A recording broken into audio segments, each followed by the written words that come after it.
I've got something to tell you about.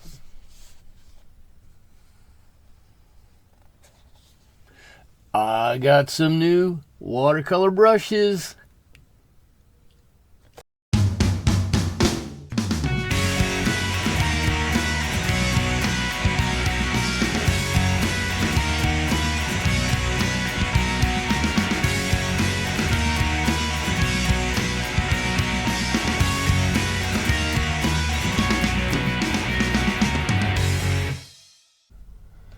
Let's talk brushes for just a moment.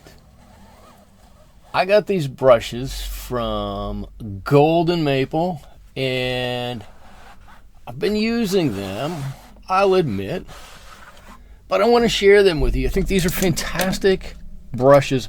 Really like these.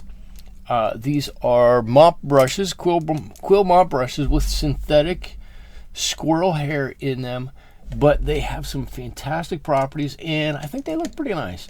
So let's give them a try, see how they go, see how they perform, and we'll talk about them along the way. So let's answer a couple of those questions. First of all, I love the look of this brush. I think it looks great. It feels great in my hand. The handle is not too thin here. It's not too fat or too thin here. It falls easily to hand and I can use it. The same goes for the larger brush too, right? This happens to be a size 6. The set is a 2, a 4, and a 6. The 6 is really nice, right? Falls nicely, easily to hand. You can paint with it. A lot of confidence in going with this. Now, does it allow you to paint a thin line? Sure. Let's grab some paint. I've got a little bit of, I don't know, some phthalo green here, and a little bit of water, not too much.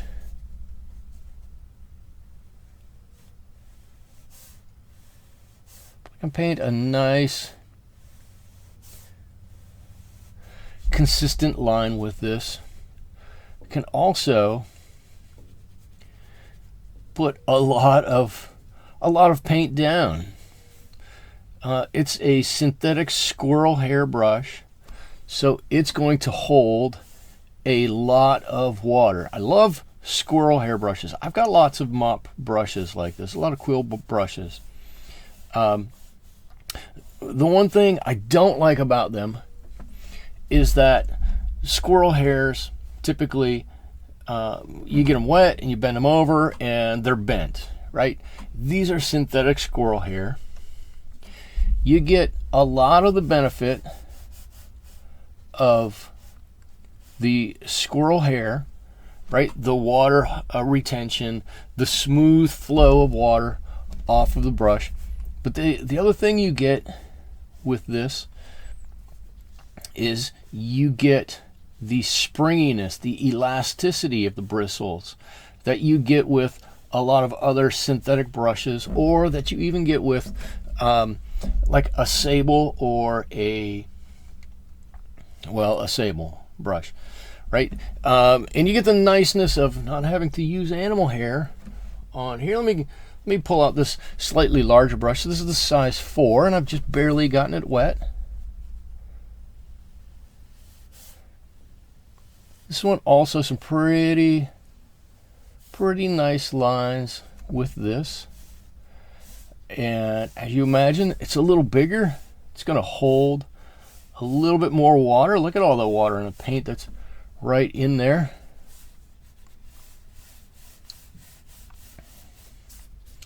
Like I said, I'm thinking about making these the standard on my painting desk going forward. I really do like these. They feel nice. You can see the water just flows off here. The paint just flows off of them. Really a nice brush. Let me grab this larger brush.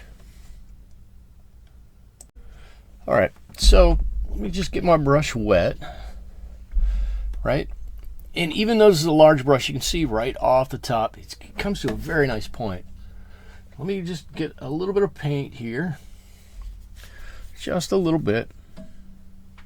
as you would expect with a little bit larger brush, we're not going to get quite the fine point that we get with the others. That's about as fine as I can get with this. That's okay. It's a size 6. It's a fairly large brush.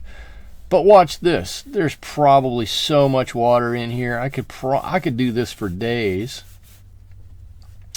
There's a lot of water in this brush.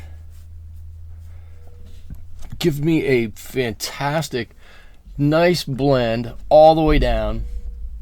Just tap it in some water and it comes right back to this beautiful shape. In fact, all of these, just tap them in a tiny bit of water. They come back to this nice, beautiful shape.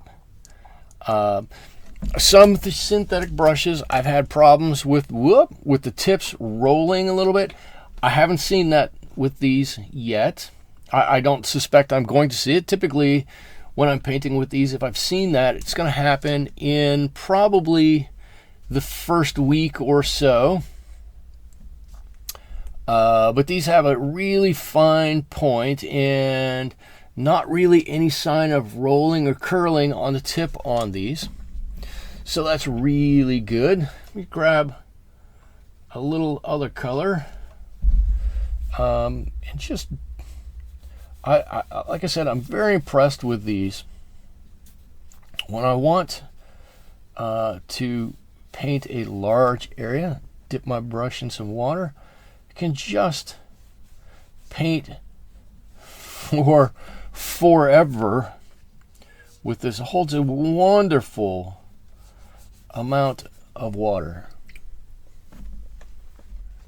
Okay, before we go any further, let's take a moment and talk about Golden Maple, the maker of these brushes. They're a family-owned company, started in 1990 by a man who had been selling paintbrushes for the previous 20 years and wanted to bring high-quality brushes to a larger audience. And he set aside designing and building these brushes that are going to provide a wonderful user experience for, obviously, the users of the paintbrush, so that whoever picks one up will be able to express themselves in as good a fashion as possible, right? The goal was to create high-quality brushes that let people express themselves easily without this or this getting in the way, right? Just to make it kind of an extension of your hand. And I guess I would be a little remiss if I didn't say, when you're done using your brushes, wash them out, rinse them out. Don't set them up this way and let the water drip down on them. Especially with this type of brush, you'll see some cracking and splitting here as the wood expands and contracts. Wash them, rinse them, at least lay them down this way. Let the water come out of them, but really take good care of these brushes. These were ones you're going to want to keep and you're going to want to use every day.